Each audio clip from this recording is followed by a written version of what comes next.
Hello guys, welcome back to review ranger. അപ്പം നമ്മൾ പുതിയൊരു സിനിമയുടെ റിവ്യൂ ആയിട്ട് വന്നിരിക്കുകയാണ്. അതായത് ഇന്നലെ ഞാൻ ARM കണ്ടു, ഇന്ന് കിഷ്കിന്ദ കാണ്ഡം കണ്ടു.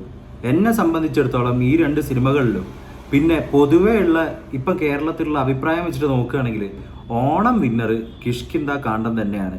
എന്താണ് ഉള്ള അഭിപ്രായം കേട്ടിട്ട് നല്ലൊരു എക്സ്പെക്റ്റേഷൻ വെച്ചിട്ട് തന്നെയാണ് ഞാൻ ഈ സിനിമയ്ക്ക് പോയത്.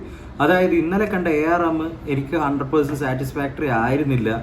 ഞാൻ പ്രതീക്ഷിച്ച രീതിയിലൊന്നും ആ രീതിയിൽ വന്നിട്ടില്ലാത്തൊരു സിനിമയാണ്. ഈവൻ ആ പടത്തിന് ഇപ്പം വന്നിരിക്കുന്ന കമൻസ് വന്ന് നോക്കിക്കഴിഞ്ഞാൽ മനസ്സിലാവും. കാരണം സാധാരണ സിനിമ എൻ്റർടൈൻമെൻറ്റ് മാത്രമായിട്ട് കാണാൻ ആഗ്രഹിക്കുന്ന ആൾക്കാർക്ക് വരെ കുറച്ച് ബോറടിച്ചു, അത്ര തൃപ്തിയായില്ല എന്നൊക്കെ പറഞ്ഞിട്ട് ആൾക്കാരൊക്കെ കമൻറ്റ് ചെയ്തിട്ടുണ്ട്. എനിക്ക് തോന്നുന്നു ഒരുപാട് ആൾക്കാർക്ക് അതേപോലെയുള്ള റെസ്പോൺസ് ആണ്, അല്ലെങ്കിൽ അതേപോലെയുള്ളൊരു ഫീലിംഗ് ഇപ്പോൾ കിട്ടിയതായിട്ട് ഇപ്പം റിവ്യൂസും കാര്യങ്ങളൊക്കെ നോക്കുമ്പോൾ ചിലത് കാണാനുണ്ടായി.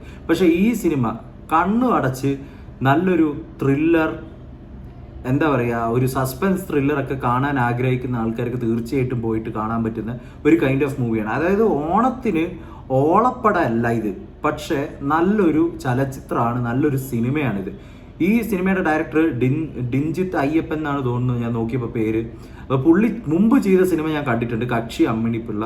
അത് നല്ലൊരു കൈൻഡ് ഓഫ് ഒരു നോർമൽ, ഒരു നല്ലൊരു ഫീൽ ഗുഡ്, നല്ലൊരു വാച്ച് മൂവി ആയിരുന്നു. പക്ഷേ ഇത് പുള്ളിയുടെ ഗ്രാഫ് ഒന്ന് എലിവേറ്റ് ആക്കി എന്ന് തന്നെ പറയേണ്ടി വരും. കാരണം ഇത് ഓൾ ഇന്ത്യ ലെവലിൽ വെച്ചിട്ട് നോക്കുകയാണെങ്കിൽ തന്നെ ഇതിൻ്റെ story, the soul of the story എന്ന് പറഞ്ഞാൽ നല്ല വെയിറ്റേജ് ഉള്ളൊരു സബ്ജക്റ്റാണ് എടുത്തു വെച്ചിരിക്കുന്നത്. അതിൽ കൺവേ ചെയ്തിരിക്കുന്ന ഇമോഷൻസ്, അത് എടുത്തു വെച്ചിരിക്കുന്ന രീതിയും അത്രയും കൺവിൻസിംഗ്ലി ഗുഡായിട്ടാണ് ഈ സിനിമ ചെയ്തിരിക്കുന്നത്.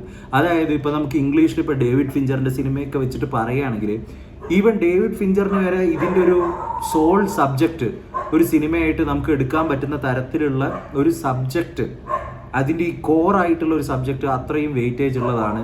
അത് വളരെ നല്ല രീതിയിൽ തന്നെ വരികയാണെങ്കിൽ ഇതിൻ്റെ സബ്ജക്റ്റ് തന്നെയാണ് ഇതിൻ്റെ വിന്നർ. പിന്നെ ഇതിൻ്റെ ഡയറക്ഷൻ, പിന്നെ ഇതിൽ അഭിനയിച്ചിരിക്കുന്ന അഭിനേതാക്കൾ, അതായത് എടുത്തു പറയേണ്ടത് വിജയരാഘവനും ആസിഫ് അലിയും. വിജയരാഘവൻ്റെ ഒക്കെ ഒരു റേഞ്ച് എന്താണെന്ന് എത്രയോ 10-30 വർഷമായിട്ട് പല പല കഥാപാത്രങ്ങളിലൂടെ ആൾക്കാർ കണ്ടുകൊണ്ടിരിക്കുകയാണ്. പ്രത്യേകിച്ച് 2000-നൊക്കെ ശേഷമാണ് വിജയരാഘവൻ പല പല ക്യാരക്ടർ റോൾസൊക്കെ എടുത്ത്, വയസ്സായിട്ടുള്ളതും അങ്ങനത്തെ പല വെറൈറ്റി റോൾസൊക്കെ എടുത്ത് പുള്ളിയുടെ ഒരു പ്രൈം ടൈം എന്ന് പറഞ്ഞാൽ അന്നൊക്കെ തൊട്ട് സ്റ്റാർട്ട് ചെയ്തെന്ന് പറയണം. പക്ഷേ ഇന്ന് പുള്ളി അത്രയും ഒരു വാല്യുബിൾ ആക്ടറായിട്ട് മാറിയിരിക്കുകയാണ് മലയാളത്തിൽ. അത്രയും മികച്ച കഥാപാത്രങ്ങൾ എന്ത് ക്യാരക്ടർ കൊടുത്താലും അതിൻ്റേതായ രീതിയിൽ, നല്ല രീതിയിൽ തന്നെ പുള്ളി ഡയറക്റ്റ് ചെയ്ത് അല്ലെങ്കിൽ അഭിനയിച്ച് വെക്കുന്നുള്ള കാര്യം നിസ്സംശയം നമുക്ക് പറയാൻ പറ്റും. കാരണം ഈ പൂക്കാല മൂവിയിലൊക്കെ മൂവി അത്ര വലിയ സബ്ജക്റ്റ് ഒന്നും അല്ലെങ്കിലും എന്താ പറയുക, ഈ പുള്ളിയുടെ ഒരു പെർഫോമൻസ് എടുത്തു പറയേണ്ടത് തന്നെയായിരുന്നു.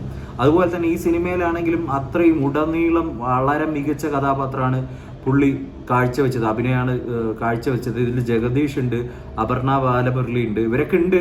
പക്ഷെ അവർക്കൊന്നും അത്രത്തോളം ഒരു സ്ക്രീൻ സ്പേസ് ഇല്ല. ഇങ്ങനത്തെ പല കാര്യങ്ങളും വന്ന് പോകുന്ന ഒരു കൈൻഡ് ഓഫ് സംഭവങ്ങളൊന്നും ഇല്ല.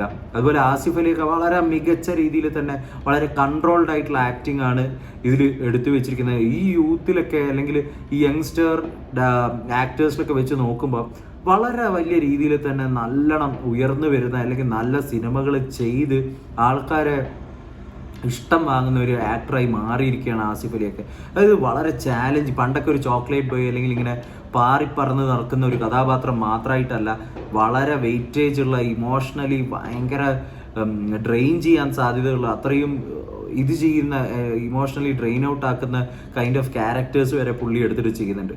അപ്പം ഇതൊരിക്കലും ഒരു ഓണത്തിന് കളറിട്ട് പൊട്ടിക്കുന്ന ഒരു ഓളപ്പടമല്ല. അത് കാണണമെങ്കിൽ എനിക്ക് തോന്നുന്നു ബാഡ് ബോയ്സ് മറ്റേ കാണേണ്ടി വരും. ഞാൻ സിനിമ കണ്ടിട്ടില്ല, അതുകൊണ്ട് എനിക്ക് പ്രത്യേകിച്ച് അതിനെക്കൊണ്ട് ഒന്നും അറിയില്ല. പക്ഷേ ഇത് ഒരു നല്ലൊരു സിനിമയാണ്. പ്രേക്ഷകരെല്ലാവരും പറയുന്നത് അനുസരിച്ചിട്ടാണ് ഞാൻ ഈ സിനിമയും പോയിട്ട് ഇന്ന് കണ്ടത്. അല്ലെങ്കിൽ ഞാൻ ഇന്ന് എന്തായാലും പോയിട്ട് ഈ സിനിമ കാണാനൊന്നും മെനക്കെട്ട് പോകുമായിരുന്നില്ല. പക്ഷെ കണ്ടത് എന്തായാലും 100% ഞാൻ സാറ്റിസ്ഫൈഡ് ആണ്. നല്ലൊരു സിനിമ, നല്ലൊരു വാച്ച്, നല്ല ആക്ടിങ്, നല്ല ഡയറക്ടിങ്. സോ ഇതൊക്കെയാണ് എനിക്ക് ഈ സിനിമയെ കൊണ്ടുള്ള അഭിപ്രായം. ഈ സിനിമ കണ്ടിട്ടുള്ള ആൾക്കാരെ കമൻറ്റ് ഡൗൺ ബിലോ. പിന്നെ എൻ്റെ ഇൻസ്റ്റാഗ്രാമും കൂടിയിട്ട് ഇതിൽ ലിങ്ക് കൊടുത്തിട്ടുണ്ട്. യൂട്യൂബ് അക്കൗണ്ടിൽ പോയി കഴിഞ്ഞാൽ കാണാം. അതിൽ പോയിട്ട് ഇത് കയറി നോക്കുക, സപ്പോർട്ട് ചെയ്യുക, ചാനൽ ഒന്ന് സബ്സ്ക്രൈബ് ചെയ്യുക. Will come with another video next time. Until then take care and bye by.